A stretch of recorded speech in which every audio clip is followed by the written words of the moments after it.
My name's Paul Spohn, S-P-O-H-N, Spohn. Is there any ethnic origin of this name? German. It was originally spelled A-H-N, but some of them changed it. Hmm.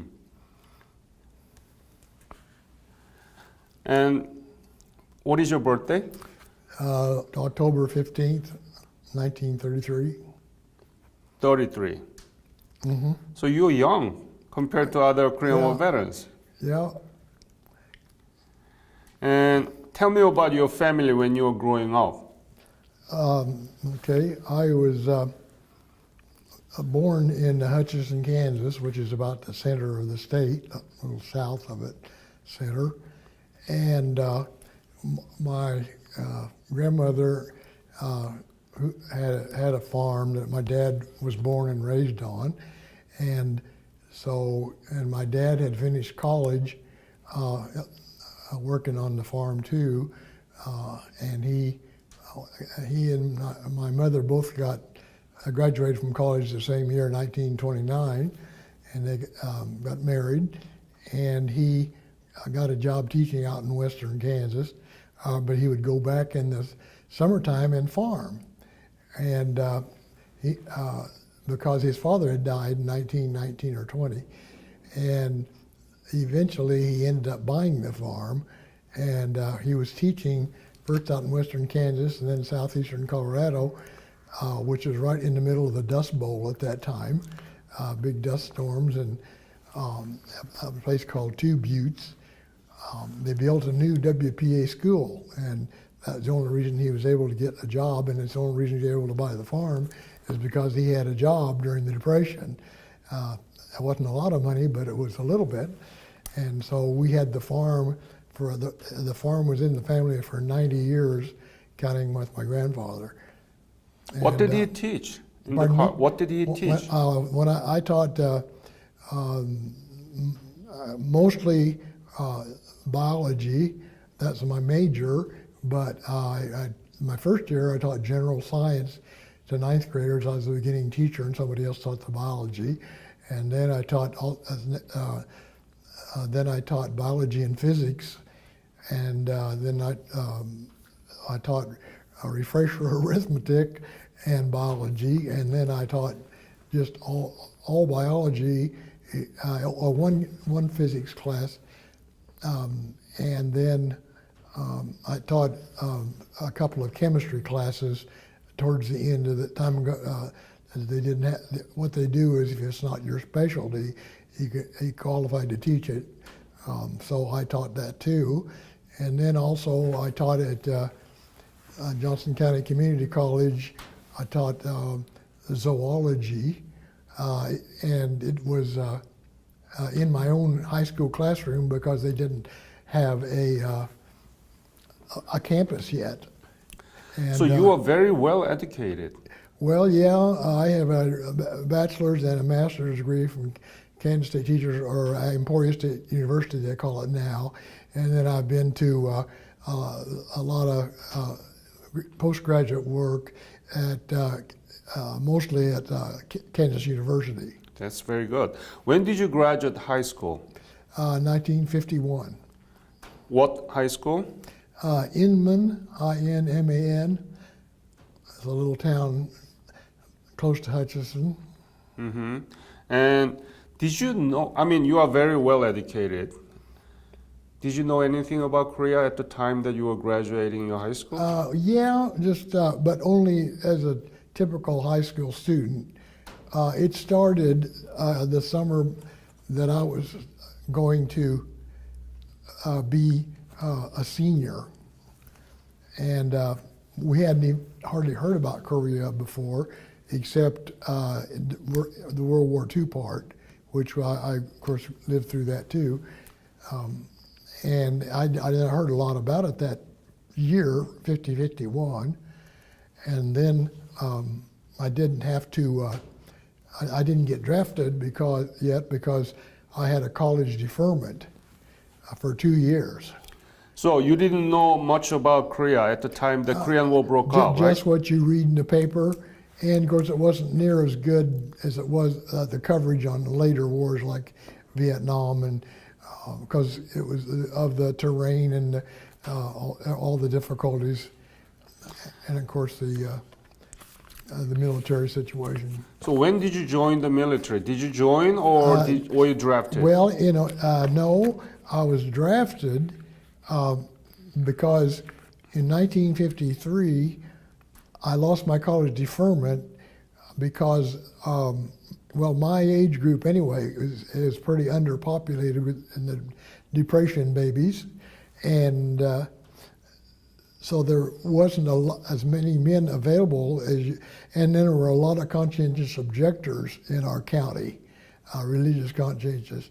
And some of them, I don't know whether they counted them or not in the quota, but they went to alternative service, things like that. So when I lost my deferment, it was that very same month, I was out in Oregon working in a frozen pecannery with a bunch of college kids. They switched me to 1A. I still have my draft card.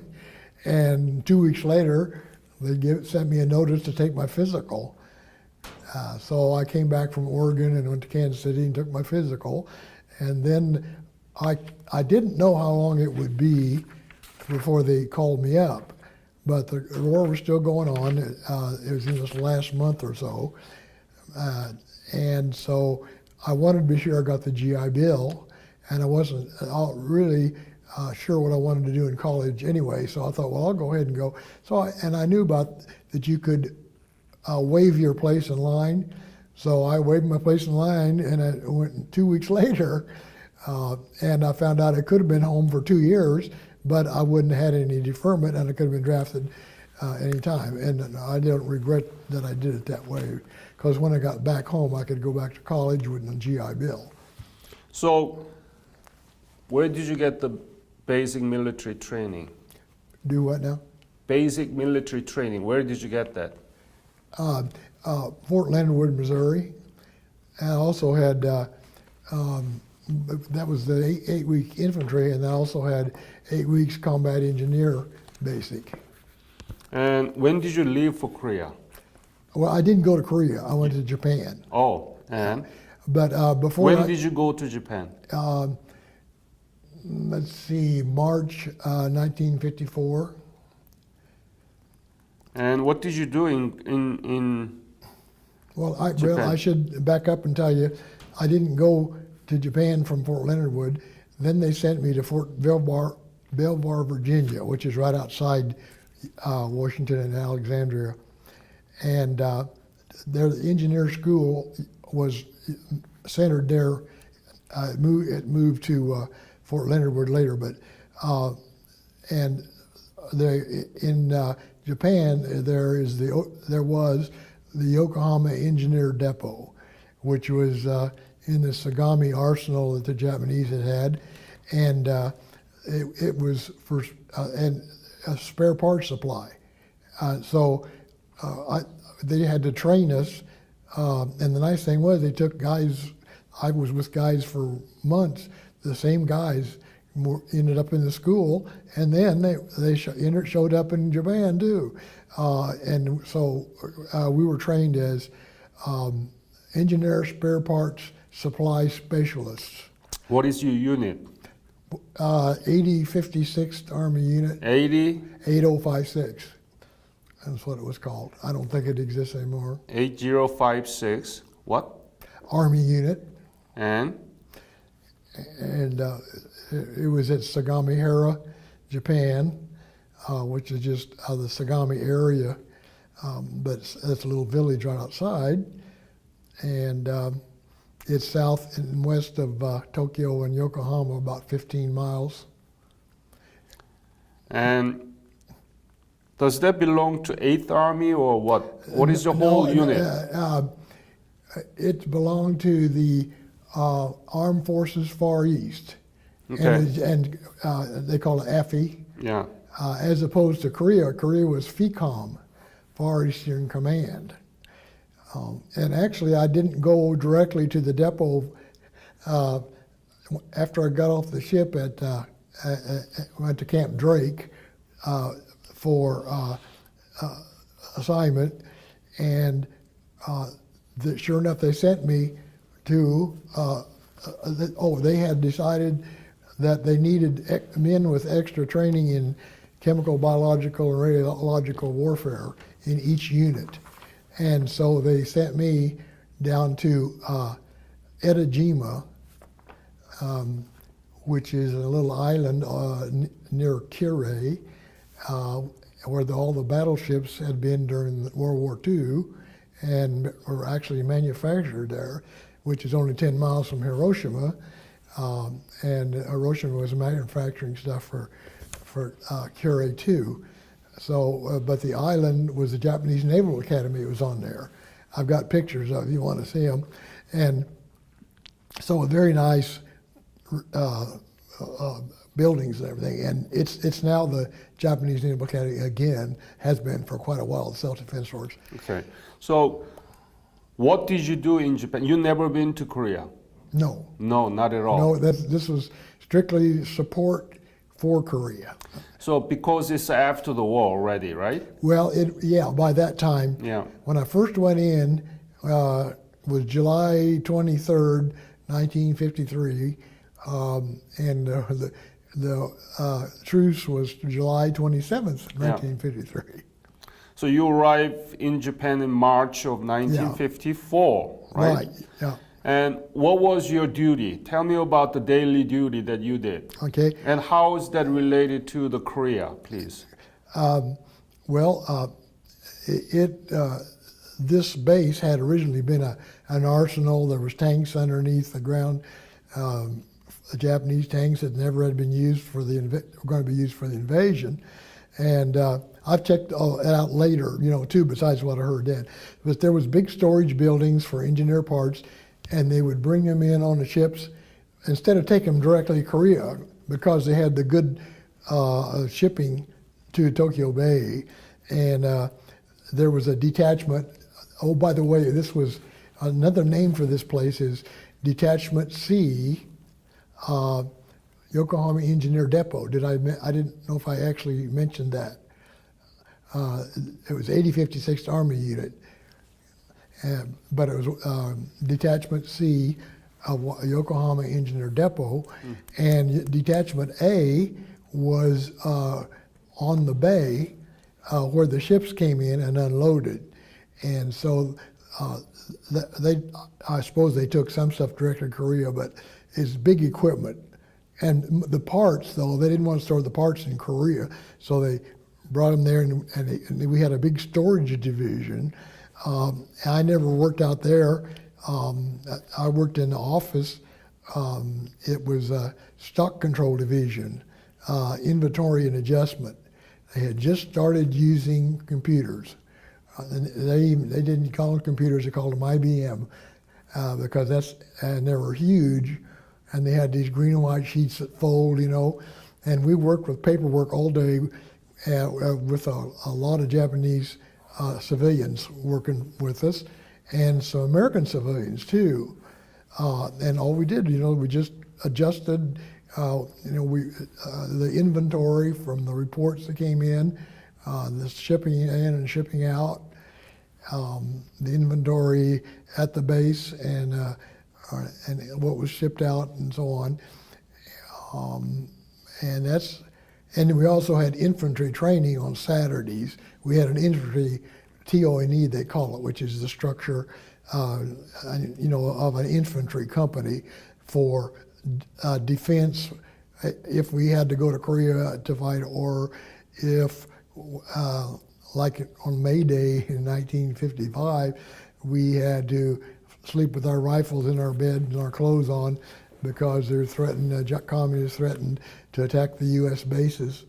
And so, and we did train on Saturdays with, we went to Mount Fuji firing range to practice rifle, carbine, mortar, and to keep up on that. Even though we weren't infantrymen, we had infantry training, and we might be used as infantry. But it was primarily everybody had a military occupation specialty of 1584, which is what we got from going to school at Fort Belvoir. And a nice thing about it, like I said, all these several guys, about eight or 10 of them, all the way through the Army. That's pretty unusual. Of course, a lot of other people too. Your job was to the inventory, right? Yes. I didn't do the inventory in the storage division. We just simply did the paperwork and supervised the Japanese people that were working under us. And, Can you tell me details of what kind of things that actually were in that category of your job? Well, they just started IBM computers, so they had these punch cards with little holes in the top, and they notch out, and you run a wire through them. We didn't actually do much of that because it was real repetitious, and that's what the Japanese people did. We mostly handled the folding green and white sheets and compared records of things coming in and things going out. I really don't remember a lot about it because it's been so long ago, but I remember that part.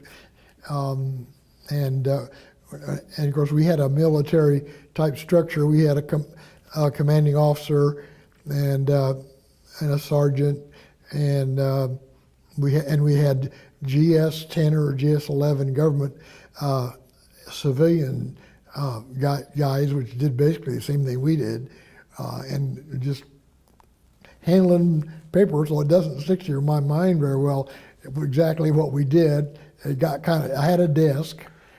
So you are the first generation of using IBM machine with using punch card, right? Yeah, well, actually, first generation. It already started, and at Fort Belvoir, they taught us the old pull out the drawer with all the sheets. You flip them up, flip sheets, flip cards, and you write on the cards the changes.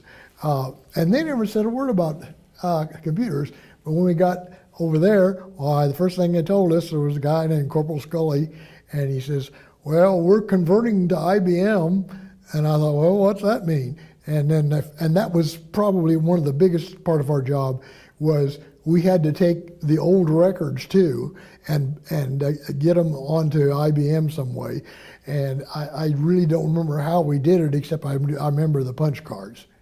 And in fact, I got in on that right after that when I came out here. Well, when I came home a few years later, that's what they had at Shawnee Mission District here, where I taught for 17 years.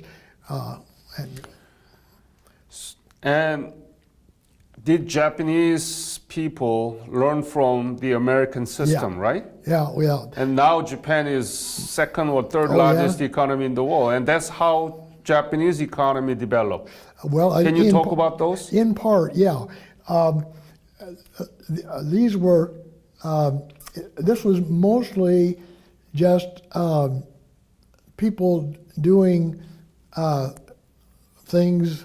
They didn't know why they were doing them. They didn't know it from a theoretical, except some of the ones that are in supervisory positions. But the rest of them, it was just a job. Doing repetitious. And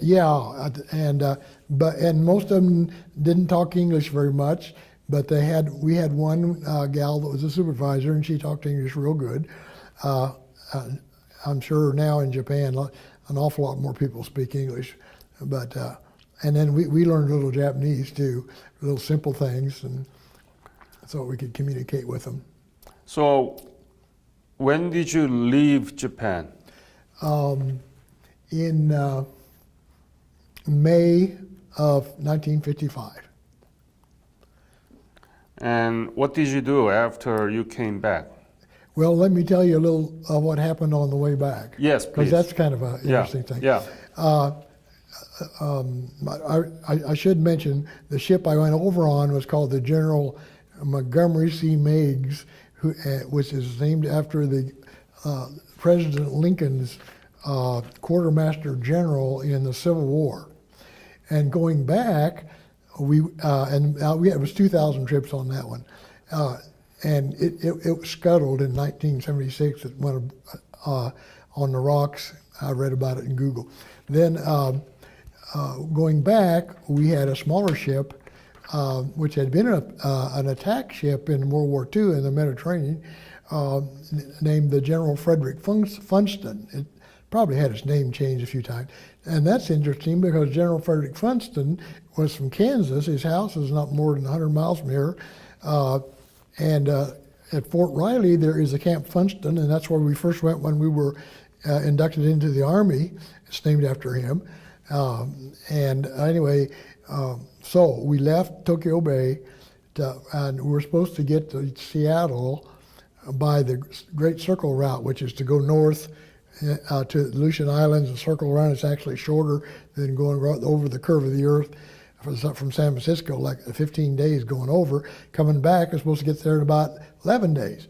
Well, we get to Adak in the Aleutians, which was the farthest west Aleutian Island that we still had. They built an air base there to attack the ones the Japanese had occupied, Attu and the other one, I can't remember which. And so it became, it still wasn't a lot, just buildings, and just Quonset huts and stuff.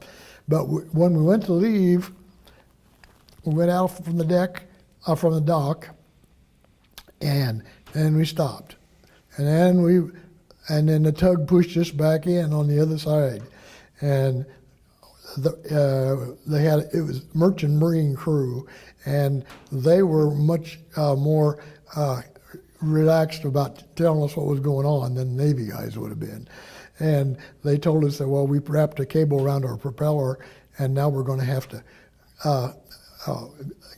go real slow because we only got one propeller, one turbine.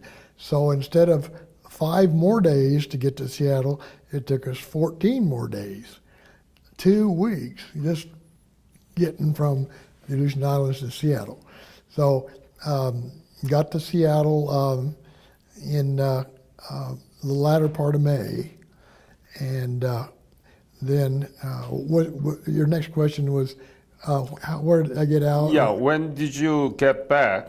What did you do? Did you get the GI Bill? Oh, yeah. So what did you do with that? Oh, well, I went to a different college. What college? Emporia State University. It was called Kansas State Teachers College then. And I had gone to McPherson College the first 2 years, and my brother.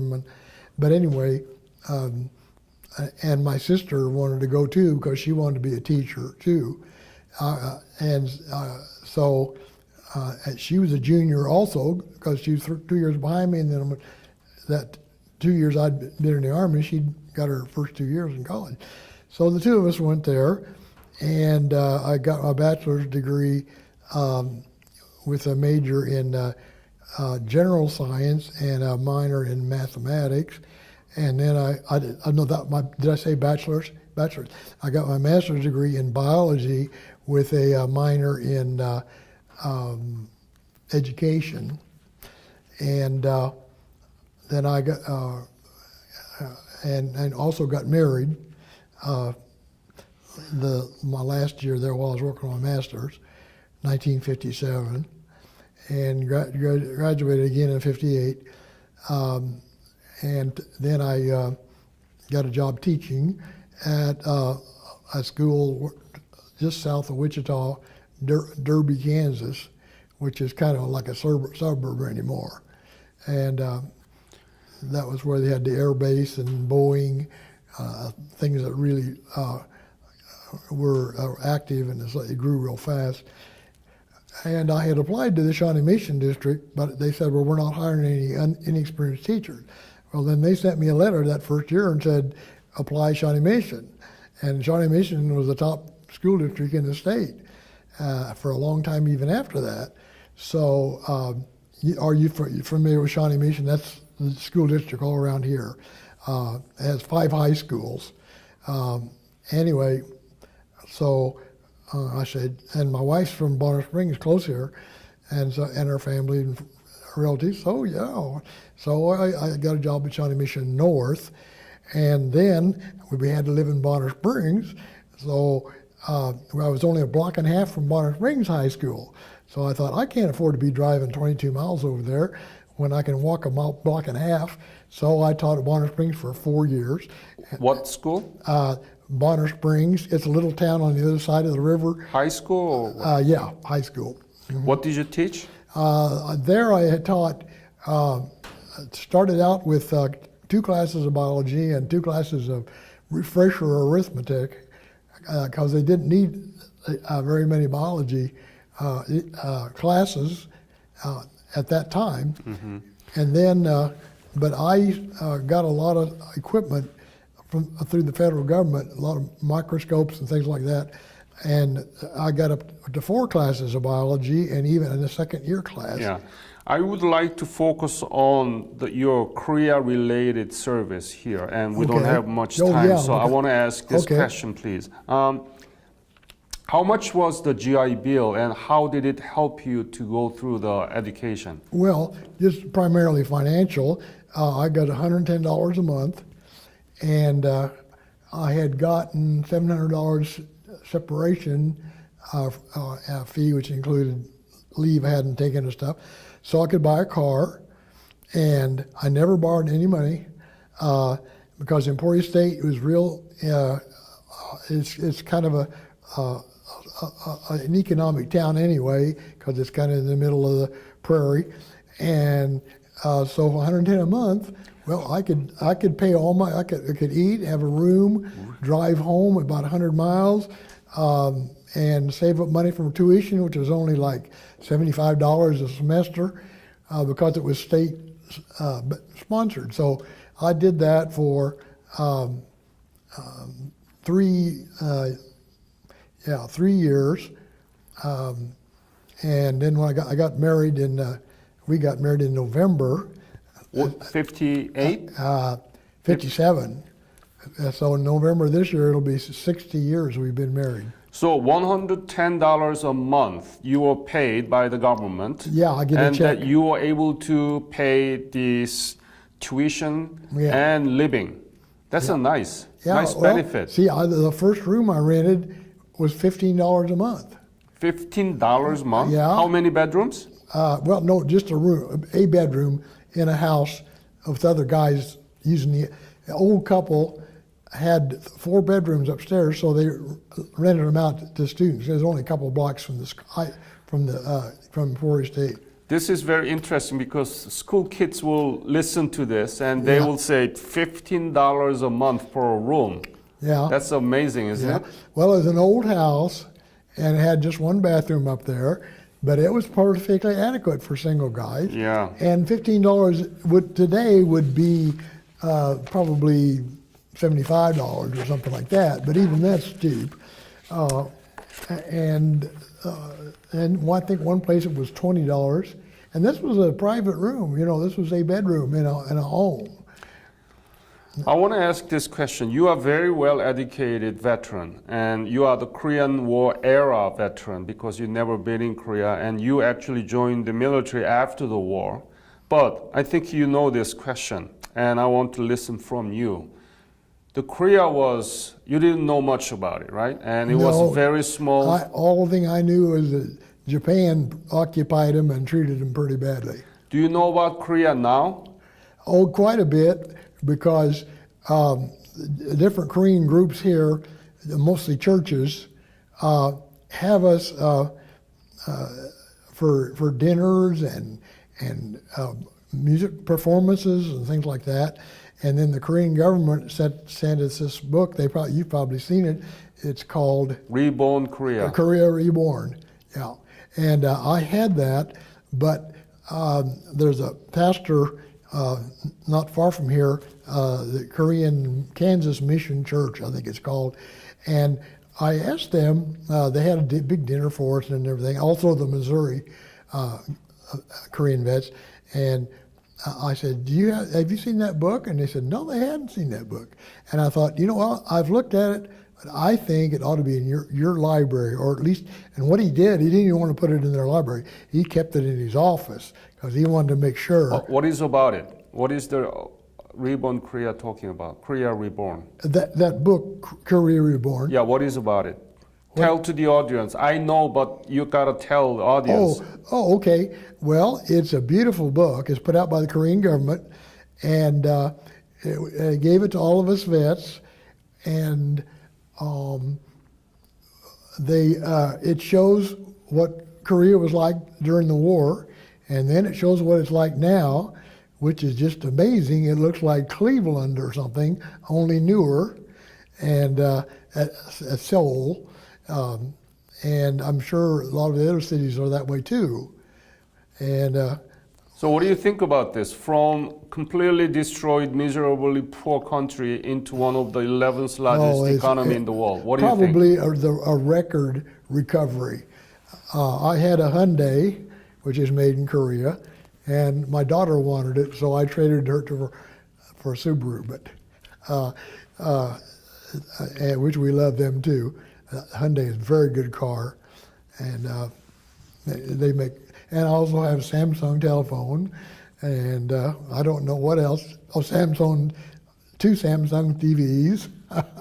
Laundry machine, everything. Yeah, I don't have one of those. Home electronics, right? Yeah, pretty much, yeah. I did, but I never did go to Korea and I thought I might, because when I was at Edajima, that's not too far across the Japan to the Sasebo, and that's where they shipped out to go to, I guess, Busan, maybe. And most of the guys in my outfit, that's where they were going, and I thought I was going to go too. But they put me on a train all by myself and sent me up to Yokohama. So what do you think about this whole transformation? It's a kind of metamorphosis. Yeah, it is. And now U.S. and Korea is one of the closest ally to each other. Yeah. So what do you think about it, this? As a well-educated Korean War veteran, what do you think about this? You mean the modernization and the relationship? Transformation. Well, I think it's great. It embodies a lot of what's good about Western civilization. Of course, Eastern civilization has its virtues too, and it's much older. And there's plenty wrong with Western civilization.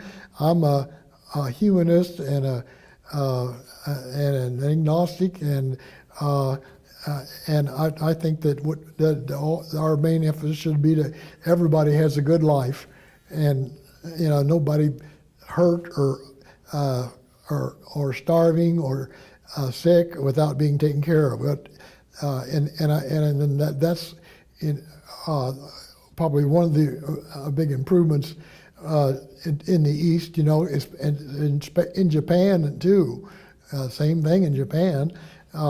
So some of the good things from the Western world that might not have come about, in other words, progressiveness. I was raised a conservative, but I believe that there's just two sides, conservative and liberal, and we're terribly split in this country. And there is a danger, I think, in Korea that hyper-capitalists and conservatives that, like a lot of we have in this country, will get greedy and not care about the ordinary people. Very important point. Yeah. I think that the poorest person, I don't care what their sex is, or or if they're in between, or I don't care if they're mentally retarded or whatever it is. It's barbaric for us to treat any person any less than we do anybody else, and that's why progressives care as much about people in other countries as they do about in America, too. That was the historical background of ideological conflict within Korea, and that's why there was communist ideology there. Yeah, the communist ideology is bad, and so is. Well, what the other end of it is fascism, and that's what we got a lot in this country now, because people don't trust democracy enough, and they got a reason to, because they've been fooled by our are governmental people that are supposed to be working for us, but they're working for themselves. Wow, this is the kind of conversation that I have never had with any others, but very well taken. And why do you think the Korean War is known as Forgotten War? Why is it? As the what war? Forgotten War. Oh, yeah, that's easy. And I've talked to people about that just recently.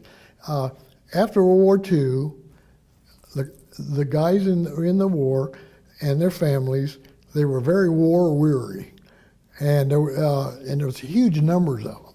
And everywhere when they came back, they formed all the new communities, and we'd come out of a depression, and so they were pretty satisfied after things started getting better and better. I feel real privileged to have lived through that, although I lived through the part of the Depression, but I was too young, but then to worry about it. But then I saw it all happen in World War II, and I saw these guys came back and they did better than they probably would have if they hadn't been through the hardships and everything. But then they just assume that things are always going to be this way. Well, along comes the Korean War. Like, oh, don't bother me with that. We had a big war. So that's one thing. But some of the guys served in both wars, and they don't feel that way. In fact, this man that was here a little bit ago, I think he served in World War II. And the Korean War started, as I said, when I was a senior, right before I was a senior in high school. And we were real concerned about it. But we didn't get near the coverage like you did Vietnam or Iraq or all that, because we didn't have the technology, and the terrain was so rough. It was hard to get photographers and coverage. You didn't get a lot of coverage. I think that's part of it. And then along comes Vietnam, and another way to look at it, you go to, we meet in a VFW building because we don't have our own because we're small, and most of the guys there are Vietnam, and that generation, that's all they know about, and so it just sort of sandwiched in there like the Spanish-American War did back around the turn of the last century, and and I think people didn't want to think about it. And they resented getting drafted, and of course there's 35,000 or something like that killed in Korea, and so it really took an effort, like our Korean War Veterans Memorial that you've seen here. It really took an effort to get enough guys, and if Overland Park hadn't matched the funds, we wouldn't have a Korean War Memorial. But we've got one in Kansas City, Missouri too, and all the other places around, because a lot of the guys that you'll talk to, like that were in Korea and saw their friends killed, George that was here a little bit ago is like that. That really made a deep impression on them. But I just had a few little instances where I could have been hurt in training.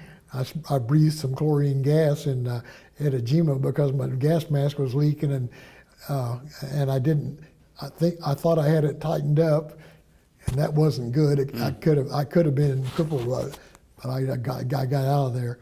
But and we had a mortar round go off in Fuji firing range that didn't, it just popped up in the air and came back down. But fortunately, it went over the hill. So it's things like that. About 3 or 4 times I could have been hurt.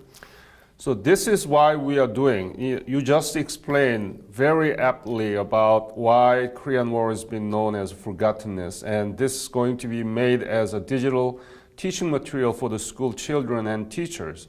So this is perfect. And I think we need to wrap up this interview, okay. But I want to ask you this question. What is the legacy of the Korean War to you? And what is Korea to you personally? Well, of course, the legacy part of it is that and the same thing is true of Japan. We we had a lot of sacrifice, and so did so did all those. But it made a better world. We've had a pretty good world, except for the various wars that we've had over, and some of those we probably could have stayed out of. And I think some of them were mostly for profit of the rich. But anyway, so I become kind of anti-war on some things when I begin to discover. I used to be a conservative farm boy, and now I'm a raging progressive. And I think it's just selfish versus unselfish, love versus fear. That's what it's all about. In the basic level, we're just animal creatures of a high nature, and we don't handle it too good much of the time, all through the ages. So you think the Korean War legacy is to make world better in that region? Yes, we'll have to do. Now we have so many people and so much consumption, and now what we have to do is to learn to share and conserve before we reach the end point where we can't support these people physically anymore. It's already getting harder because of the heat changes and the pollution and all those things. Yeah. Paul, it's been a pleasure to talking to you. Thank you. Yeah.